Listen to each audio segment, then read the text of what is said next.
Assalomu alaykum, hurmatli kuzatuvchilar. Matematika fanida onlayn darslarimizni davom ettiramiz. Bugungi mavzuyimiz proporsiya va proporsiya orqali tenglamani ishlash. O'zi umuman proporsiya bizga nimaga kerak? Proporsiya shunday mavzuki, proporsiyani yaxshi o'zlashtira olgan o'quvchi matematikani, kimyoni, fizikani qiynalmasdan masalani ishlay olish qobiliyatiga ega bo'ladi. Ana endi proporsiyaga oid misollarda sizlarga kichik bir misollar tariqasida ko'rsatib o'taman. Bizda misol berilgan a bo'lingan b teng bo'lyapti s bo'lingan d ga.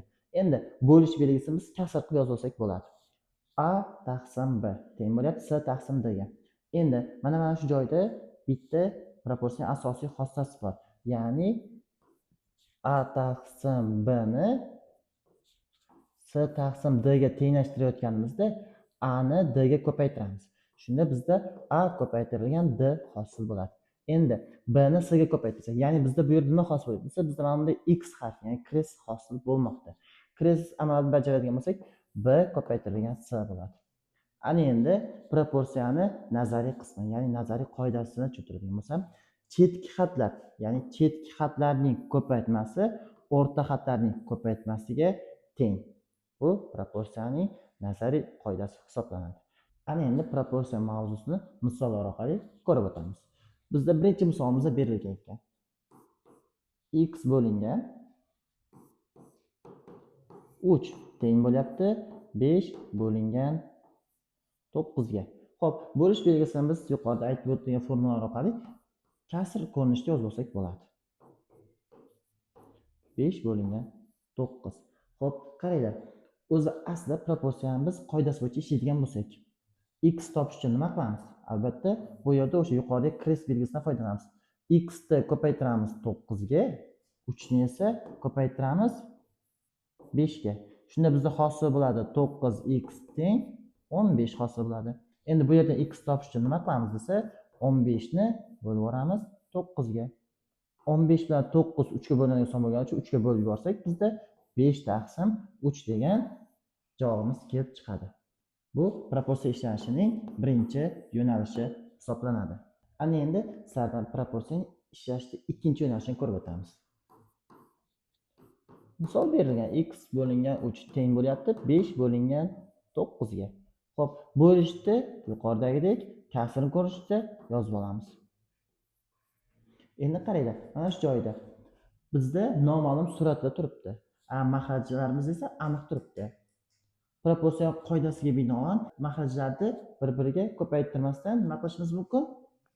Tenglashtirib olishimiz mumkin. Uning uchun nima qilamiz? Buni 3 ga ko'paytirib yuboramiz. Ko'paytiradigan bo'lsak, 3x taqsim 9 teng bo'lyapti bizda 5 taqsim 9 ga. Qaranglar, kasrlar juda ham yaxshi o'zlashtirgan o'quvchi sifatida sizlar aytishlaring mumkinki, mahrajlar bir xil bo'lgandan so'ng nima qilishimiz mumkin? To'ppa-to'g'ri mahrajlar tashlab yuboramiz. Shunda bizda 3x teng bo'lmoqda 5 ga. Bundan bilishimiz mumkinki, x teng 5 taqsim 3 ga. Endi sizlarda savol tug'ilishi mumkin. Nimaga 3 5 ni tagiga bo'lish bo'lib o'tib ketmoqda? Chunki bu yerda o'rtada nima bor? Albatta, ko'paytirish belgisi bor. Ko'paytirish barobardan tenglikdan o'tgandan so'ng bo'lish amaliga almashadi. Bu proporsiyaning ikkinchi ishlanish usuli, ya'ni xatlarni tenglashtirish orqali ishlanish usuli hisoblanadi. Bizda noma'lum yuqorida bo'lganligi uchun mahrajlar tenglashtirishimiz mumkin. Shu sababli ham mahrajlarni tenglashtirib yubordik bu yerda. Agar noma'lum mahrajda bo'lsa nima qilamiz desa, noma'lumimiz mahrajda bo'lgandan so'ng biz uni suratini tenglashtirish orqali ishlashimiz mumkin. Sizga mana yuqorida ikkita ishlanish usulini ko'rsatdik. O'zingizga qulay usul bo'yicha tenglamani davom ettirib, proporsiyaning noma'lum qadrini toping. Hurmatli kuzatuvchilar, sizlar bilan hozir birinchi misolni ikki xil usulda ishladik. Ana endi ikkinchi misolni ko'rib o'tamiz. X taqsim 4 teng bo'lyapti 5 taqsim 2 ga. Xo'p, sizlar aytishlaring mumkin, misolda berilgan, bo'lish amali bilan berilgan. Lekin bizda biz uni kasr chizig'iga aylantirishimiz mumkin. Chunki kasr chizig'i nimani ifodalaydi? Albatta, bo'lish belgisini ifodalaydi. Xo'p, mana shu holatda misol turibdi. Endi biz sizlarga misolda qanday ishlaymiz? Misolda albatta ikki xil ishlanish usuli orqali ishlaymiz. Birinchisi 2x yoniga nima bo'lib o'tadi? Albatta, to'ppa-to'g'ri ko'paytirishib o'tadi. 4 esa 5 ning yoniga ko'paytirishib o'tadi. Ya'ni 4 ko'paytirilgan 5 bo'ldi. Xo'p, 2x imiz shunda nechaga teng bo'lmoqda? 20 ga teng bo'ldi. X o'z-o'zidan ma'lumki, 2 ni nechaga ko'paytirsak 20 bo'ladi. To'g'ri, javob 10. Hop, birinchi usulimizda 10 chiqdi. Ana endi ikkinchi usul bo'yicha proporsiyani ko'rib o'tamiz. X taqsim 4 teng bo'lyapti 5 taqsim 2 ga. Buni qaraydi. Nomolimiz tepada turibdi. Maxrajlarimiz esa 4 bilan 2. Sonlarimiz aniq. Demak, sonlar aniq bo'lgandan so'ng nima qilamiz? Umumiy maxraj beramiz. Umumiy maxraj bizda necha? 4 bilan 2 ga. Albatta bu 4 bo'ladi. Ya'ni bu misolni 2 ga ko'paytirib olamiz. X taqsim 4 teng bo'lmoqda 10 taqsim 4 ga. Maxrajlarimiz bir xil bo'lgandan so'ng nima qilamiz? Maxrajlarni albatta tashlab yuboramiz. Ya'ni x teng bo'lyapti 10 ga. Maxrajlarimiz bir xil bo'lganligi uchun mana bu qismni biz nima qildik? Tashlab yubordik. Shunda surat o'z-o'zidan ko'rinib turibdiki, x teng 10 degan javob chiqdi. Uchinchi misol. Misol berilishi x bo'lingan 7 teng bo'lyapti 2 bo'lingan 21 ga. Xo'p, bo'lish amalini kasr chizig'iga almashtirib yozib olamiz. 21 x yoniga ko'paytirish bo'lib o'tadi. Teng bo'ladi shunda 7 ko'paytirilgan 2 ga. Chunki 7 2 ni oldiga ko'paytirish bo'lib o'tadi. X ni topadigan bo'lsak, o'rtada ko'paytirish bor. X teng bo'ladi 7 kare 2 14. 21 x yonida turibdi va tenglikni bu tarafiga bu bo'lish bo'lib o'tib maxrajga tushadi. 21 bo'ladi. X'imiz teng bo'lyapti.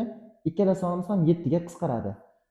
7 ga qisqartirsak, bu yerda 3 qoladi, bu yerda 2 qoladi. Demak, javob 2 taqsim 3 ekan. Bu x ni topishning bitta usuli. Ana endi sizlarga ikkinchi usulni ko'rib o'tamiz. Hurmatli kuzatuvchilar, bo'lish amalini kasr chizig'iga aylantirib yozib ketsam, sizlar bilimli bo'lganliklaring uchun buni bittada to'g'ri tushunib qabul qilsa degan umiddaman. Maxrajlarni kuzatamiz. Qaranglar. Bizda maxrajlarimiz aniq. Surat esa noma'lum, bittasi qatnashgan. Endi maxrajlarimiz aniq bo'lgandan so'ng umumiy maxraj beramiz. X ni, ya'ni birinchi kasrni 3 ga ko'paytirib olsak, 3x taqsim 21 bo'ladi. Teng bo'lyapti shu 2 taqsim 21 ga. Kasr va maxrajlar bir xil bo'lgandan so'ng ularni bitta qilib yozib olish, bitta kasrga bo'lishimiz mumkin. Bizda tenglamalarda, proporsiyalarda esa kasr holatiga kelganda misollarimiz kasri bir xil bo'lgandan so'ng maxrajni tashlab yuboramiz. Shunda 3x imiz teng bo'lyapti 2 ga. Bu yerda o'rtada ko'paytirish bor. Sizlarga savol tariqasida yuzlanaman. 3 ta nechaga ko'paytirsak 2 chiqadi. Bu yerda xuddi mana shunday ifoda berilgan. Endi x ni topadigan bo'lsak 2 taqsim 3 bo'ladi. Nimaga 3 maxrajga tushdi? Chunki bu yerda ko'paytirish bor edi. 3 mana shu ko'paytirish tenglikning bu tarafiga bo'lish bo'lib o'tadi. Shu sababli ham 2 ni tagiga maxraj bo'lib tushadi. Bilimdonlar, biz sizlarga 3 ta misolni ko'rib o'tdik. 4-chi va 5-chi misollar ham aynan shunday. Bu albatta sizlar uchun o'zlaringizning mustaqil ishlab ko'rishlaring va rivojlantirishlaring uchun misollar bo'ladi. Biz 6-chi misolni ko'ramiz. 3 taqsim x teng bo'lyapti 5 taqsim 15 ga. Qaranglar, 3 taqsim x imiz teng bo'lyapti 5 bilan 15 5 ga bo'linadi. 5 ni ichida 5 imiz bitta bor. 15 ni ichida 5 imiz nechta bor? 3 ta bor. Shunda 1 taqsim 3 degan javob chiqdi. 1 taqsim 3 ekan. Endi qaranglar, noma'lumimiz endi maxrajiga tushib qoldi. Bu yerda maxrajimizda noma'lum bor. Shu sababli ham umumiy maxraj berib, maxrajni tenglashtira olmaymiz. Bizda suratlarimiz ma'lum. Suratlarimiz ma'lum bo'lgani uchun endi suratlarni tenglashtiramiz. 1 ni 3 ga ko'paytirsak 3 bo'ladi. 3 taqsim x teng bo'lyapti 3 taqsim 9 ga. Suratlarimiz teng bo'lgandan so'ng maxrajni o'zini, ya'ni noma'lum qismini yozib olamiz. X teng 9 degan javob chiqadi. Proporsiya misollar odatda foizga oid misollarni, ya'ni masalalarni ishlashda juda ham qo'l keladi.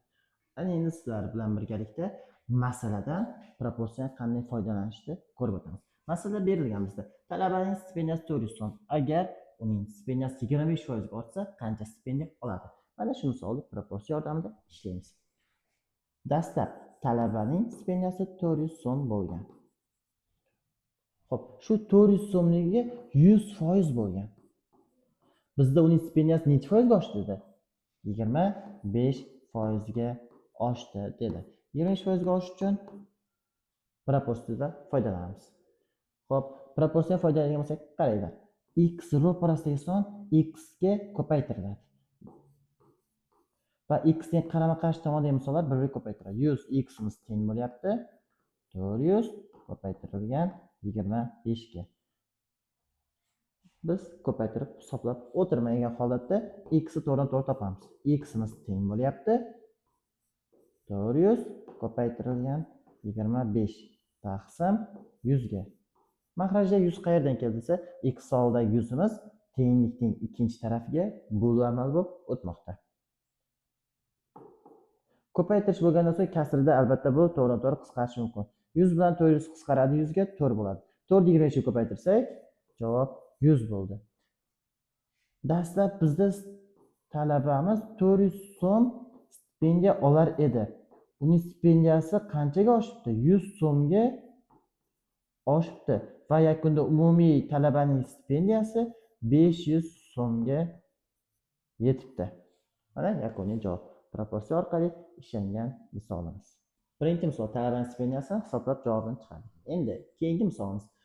Go'sht qaynatilganda o'z vaznining 40% ni yo'qotar ekan. Bizdan nima so'rayapti? 6 kilogramm qaynatilgan vaznli go'sht necha foizga kamayadi, necha kilogrammga kamayadi savol beryapti. 6 kilogramm qaynatilgan go'shtimiz bor ekan. Mana shu hisoblash uchun biz dastlab har qanday mahsulot 100% olinadi. 100% dan 40% ya'ni yo'qotadigan qismini olib tashlasak bizda 60% qoladi. Ya'ni qaynatilgan go'shtimizning miqdori 60% ekan.